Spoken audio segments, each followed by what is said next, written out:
Israel's Yitzhak Rabin sign a peace deal in Washington. Hussein takes a solo flight over Israel. Anti-Jewish violence reaches new highs. The head of the Christians Israel Public Action Campaign leads the charge to save the Golan Heights. All this and more on this edition of the JNN Evening News. From JNN in New York, Caroline Greenberg, Howard Barbanel, the JNN Evening News.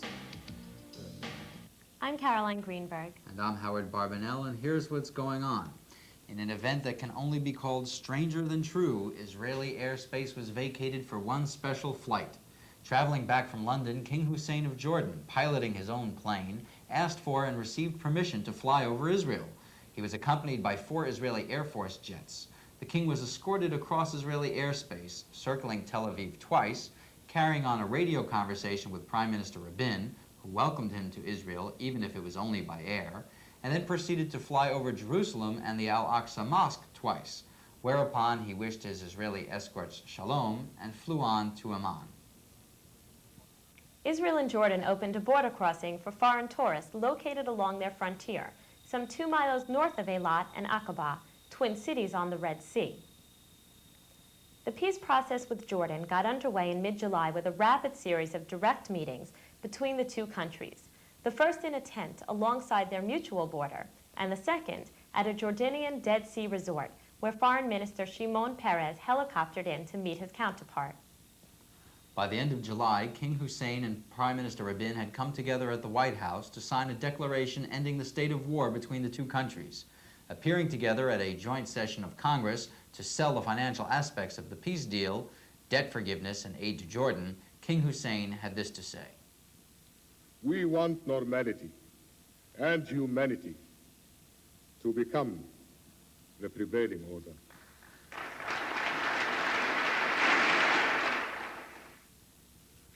Mr. Speaker, the state of war between Israel and Jordan is over.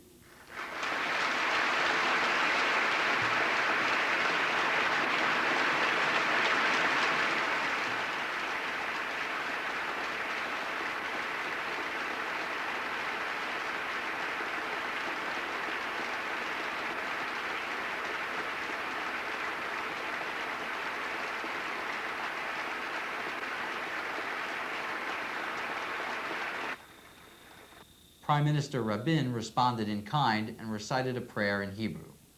If my people did not desire peace so strongly, I would not be standing here today.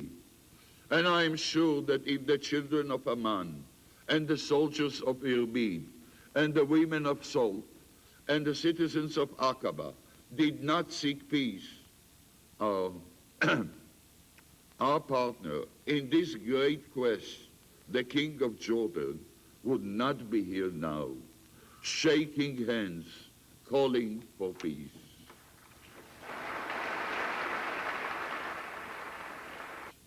Today we are embarking on a battle which has no dead and no wounded, no blood and no anguish. This is the only battle which is a pleasure to wage, the battle for peace.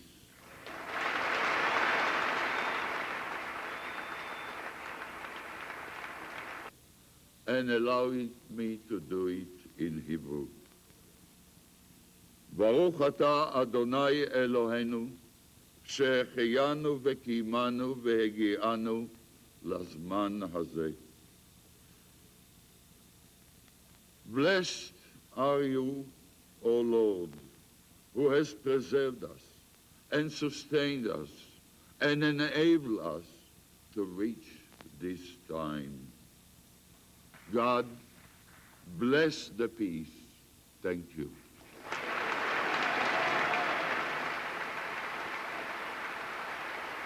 The long, horrible hand of anti-Jewish terror stretched across the Jewish world at the same time peace was being made in Washington.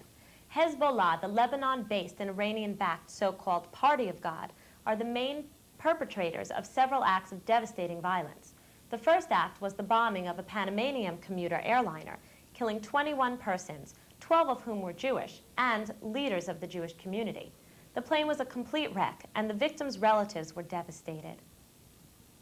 This was followed in short order by the car bombing of the Buenos Aires headquarters of the Delegation of Argentine-Israeli Associations, the main headquarters of Argentinian Jewry. The bomb completely destroyed the building, leaving rubble and a giant crater in its wake. Nearly 100 people were killed and over 230 wounded in what is the worst act of anti-Semitic violence ever committed in the Western Hemisphere. The Lebanon-based, Iranian-backed, and Syrian-supported Partisans of God claimed responsibility. Destroyed also in the blast was most of the largest Jewish library and archives in South America. 150,000 people turned out braving Argentina's cold winter rains for a mass rally to protest violence and racism. A sea of umbrellas stretched as far as the eye could see, as major dignitaries such as Argentina's President Carlos Menem pledged to find the killers. Emotions ran high at the rally, which was the largest held in Buenos Aires in over a decade. The grim task of burying the dead cast a pall over Argentinian Jewry. Argentinian Jews were united in their grief. The 300,000-strong community vowed not to let terrorism stop their activities. Just 2 years ago, terrorists bombed the Israeli embassy in Buenos Aires, killing more than 20. Hard on the heels of the South American incidents, 1 week later on July 26th, the Israeli embassy in London was car-bombed. The bomb demolished a great deal of the building and wounded 13 people. Just 12 hours later, another car bomb went off outside the London offices of the Joint Israel Appeal, injuring 5 people and shattering glass far and wide. Employees returned to their damaged offices the next day and were stoic about the situation. Once they hit a particular target, they don't normally go back and hit it again. They go somewhere else. Well, I guess if you think too much about it, you can't cross the road. You will be killed. The Iranians denied any involvement in these attacks. We have repeatedly denied these sorts of allegations, and I would like to repeat that these sorts of allegations are totally baseless. Significant evidence by Israel, Argentina, and Britain all clearly point a finger at Iran. This despite their denials. The Iranians have gone so far as to accuse Israel of setting off the bombs themselves. President Clinton had this reaction to the bombings. The enemies of peace have not been silent. In recent days, terrorists have struck in Buenos Aires, Argentina, and in London. We will not, we must not allow them to disrupt this peace process. Israeli Cabinet Minister Yair Tzaban was equally forthright. It is a vital need for the international community because Israelis and Jews will not be the only victims if the terrorism will prevail. If you would like to help the victims of the Argentinian bombing, you can send contributions to the American Jewish Joint Distribution Committee, JDC Argentine Relief Fund, 711 3rd Avenue, New York, New York, 10017. $500 million in aid to the PLO has been temporarily stymied by a House-Senate Conference Committee and the work of New York Representative Nita Lowey, along with Pennsylvania Senator Arlen Specter. The bottom line is this: no money for the PLO until they disavow their covenant calling for Israel's destruction. The PLO has been pleading poverty, but it has $8 to $10 billion in assets, income of $1.5 to $2 billion annually, receives aid from Libya and Iraq, and collects taxes in Gaza and Jericho.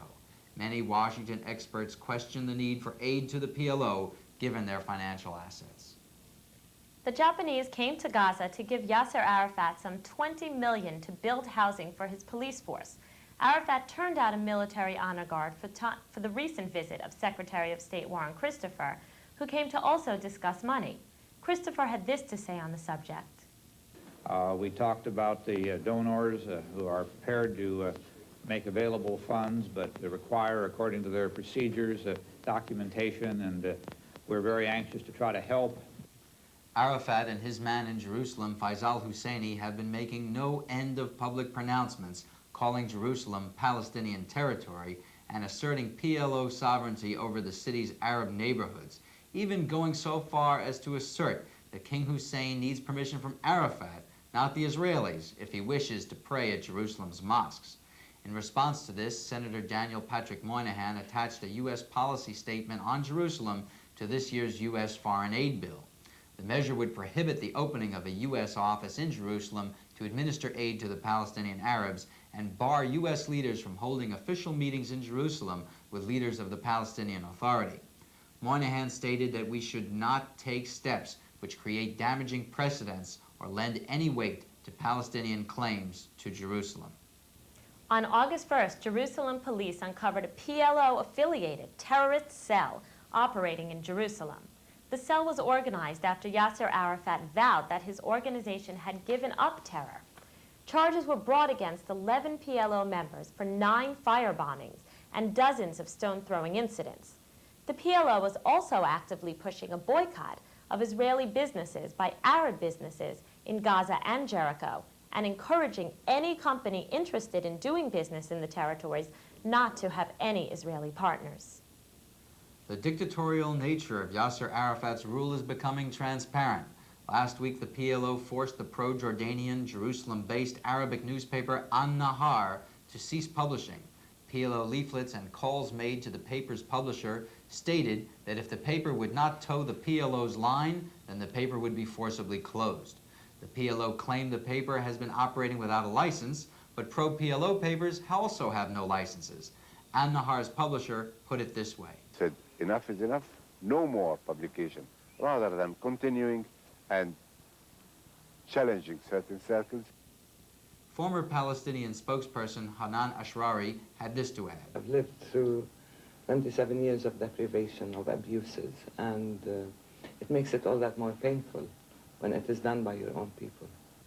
Over the past few weeks, several Arabs arrested by the Palestinian police have been murdered while in custody.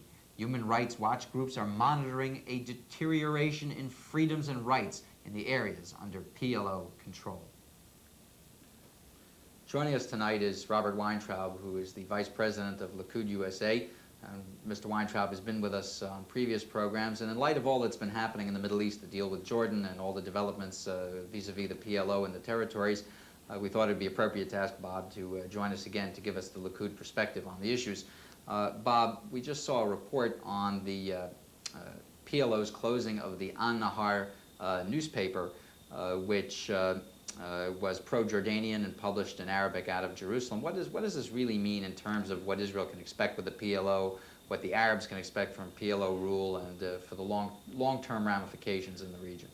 Well, Arafat has run his organization always as a dictator, always a threat of force and the carrying out of force, including murder, against those people who disagree with him. So it's not surprising that a newspaper that doesn't follow his line should be suppressed. And in this case, it was suppressed. So I think that this flies in the face of a lot of hopes of those Palestinians who appreciated Israeli democracy and had hoped that they would have democracy in the new autonomy area or the state that they hope will come. What about the human rights abuses? Various watch groups have said that people arrested by the PLO police in Gaza, some have been killed, some have been severely tortured and beaten. What about that? Again, that's the dictatorial methods that Arafat's used. In fact, all Arab countries use. There are no democracies in the Middle East, and we shouldn't expect differently. I mean, we hope there'll be differently, but at the moment we can't expect it. The New York Times has said that compared what has happened with the Jordanian deal and its implications for Jerusalem as the creating of a nutcracker, meaning that the nut inside is Yasser Arafat, and one side of the cracker is Israel, the other side is Jordan. What does this mean now that Israel is flirting and dancing with King Hussein, and how is this going to affect stability in the region and the PLO deal? It's very dangerous for Israel to become involved in Arab politics by favoring Hussein over Arafat or Arafat over Hussein. It's up to the Arabs to settle their own arguments and come to Israel with a consensus. If Israel tries to influence one or the other by favoring one or the other, it creates a lot of problems. And in fact, this problem is hard to see how it could be resolved. What are the long-range security implications of what has transpired in the dramatic events of the last few weeks? I would have to believe that the Labour Party has promised the Arabs a state provided they meet certain conditions, that is, bring peace to the area. Under those conditions, Israel would be 9 miles wide, probably sharing in some way or another its capital with the Arabs. And these are conditions that don't exist for any country that I know of. So you have to feel that this is an unprecedented, perhaps a dangerous situation for Israel to be allowing itself to get into. What's your quick take on the whole Jordan hoopla? I know that the whole world is very caught up in the romance of the moment, but is there a quote-unquote less emotional, more logical Likud interpretation of what this means? First of all, Jordan owes some $6 billion to Western banks and governments. She's trying to have that excused, and the U.S. has already excused part of it and is urging the other creditors to forgive part or all of the debt. Secondly, the U.S. is now going to finance this arrangement that Israel is making with Jordan, also with the PLO. The implications are hard to predict, but they're not, I don't think they're terribly pleasant for the U.S. itself to be involved so deeply in what is really not a big issue for the U.S. Bob, I'd like to thank you for joining us tonight. Secretary of State Warren Christopher has been visiting Damascus with great regularity, trying to broker a deal between Israel and Syria. Despite many meetings with Syria's President Hafez Assad, Christopher has been unable to get Assad to budge from his demand of complete, total, and immediate withdrawal from the Golan Heights as his first condition for peace.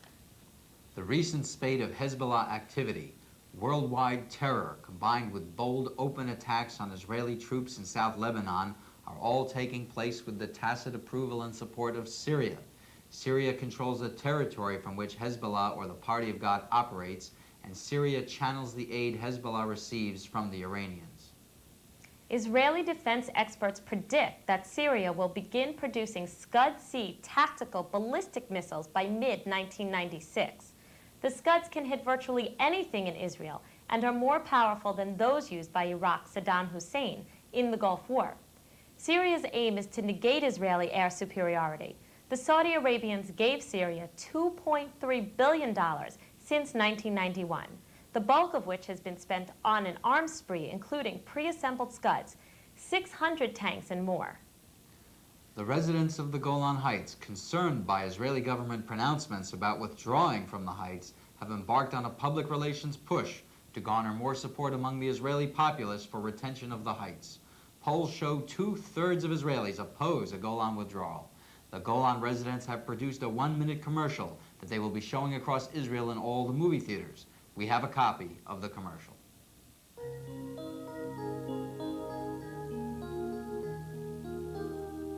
לא די לשאת מילים על רמת הגולן.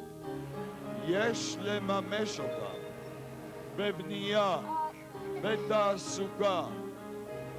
לא יעלה על הדעת שגם בשלום נרד מרמת הגולן. מי שיעלה על הדעת לרדת מרמת הגולן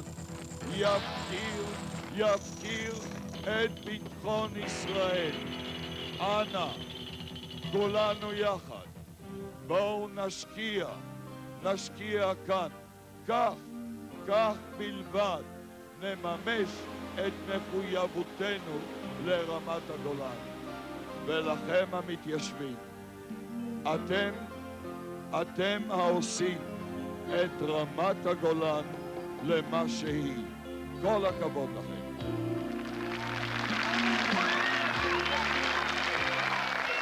The project will cost an estimated $100,000 for 2 weeks of showings.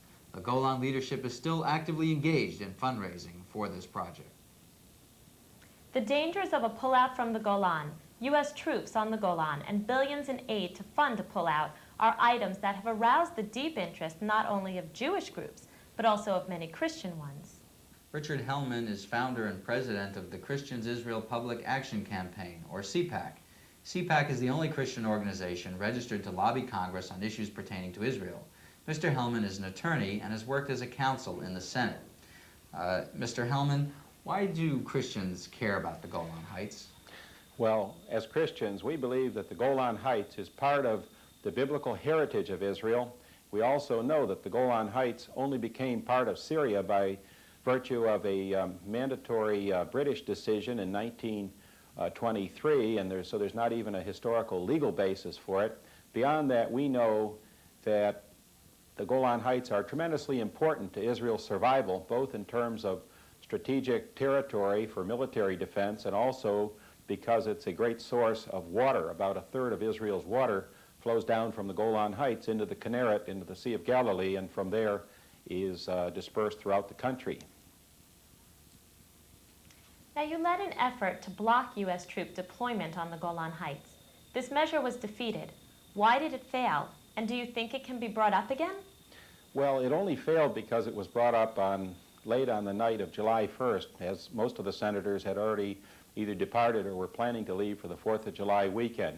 But the issue was surfaced, and we believe that it is going to be brought up again. In fact, we know that it will be brought up before long. Senators are poised to offer this amendment to a piece of legislation that is coming up soon, the Defense Appropriations Bill, and we believe that this time we are going to see the Congress, and particularly the Senate, demand that all of the information that the Pentagon has be brought to the fore so that the Congress can be a full partner in this decision.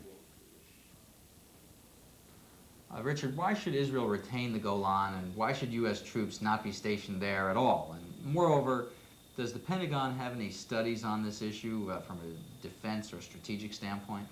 Well, we believe that it's best that Israel defend itself, that Israel have that strategic ground, Mount Hermon, Har Hermon, from which they can see Damascus through telescopes and infrared sensors and so forth.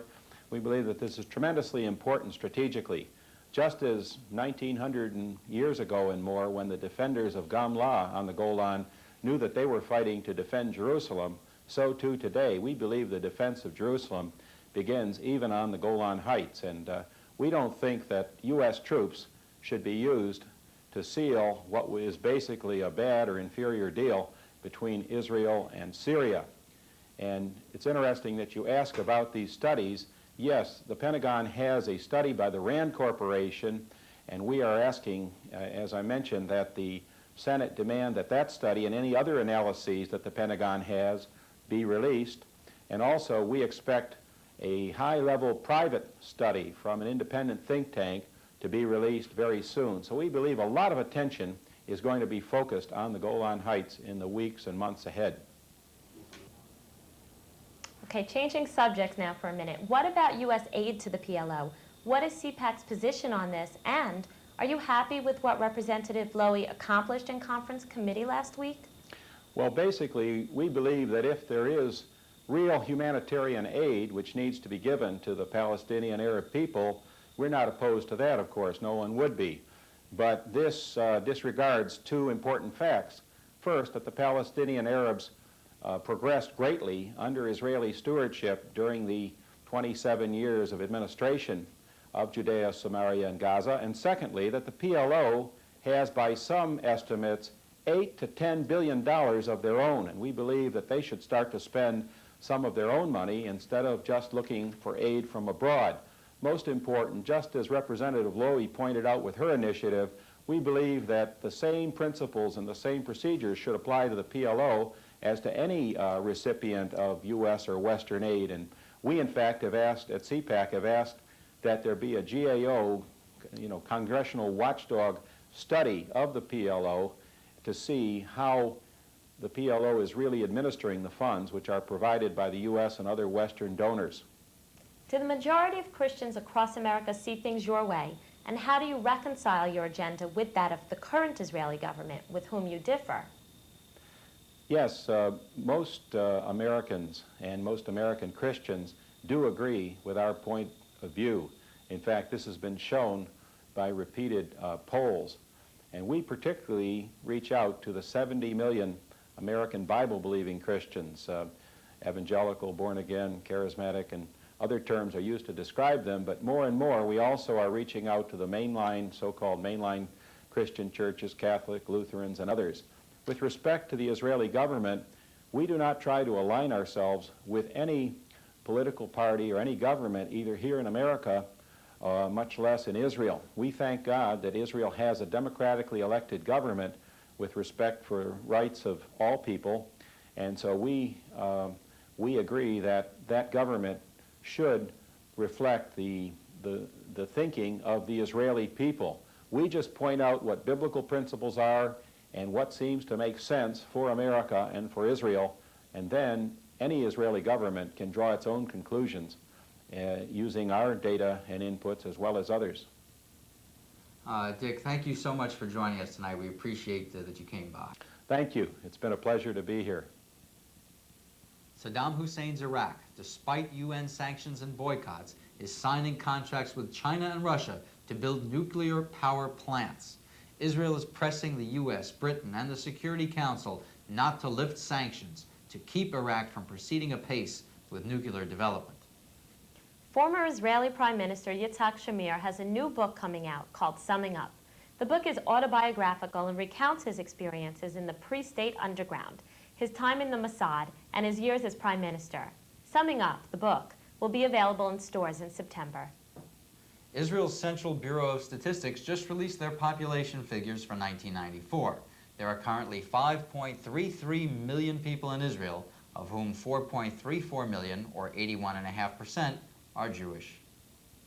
If you'd like a copy of this program or more information on how to get involved with the issues discussed here tonight, our address and phone number will follow shortly. On behalf of Caroline and everyone at JNN, I'm Howard Barbanel, thanking you for letting us share a piece of our world with yours. Good night and thanks for watching. See you here next time.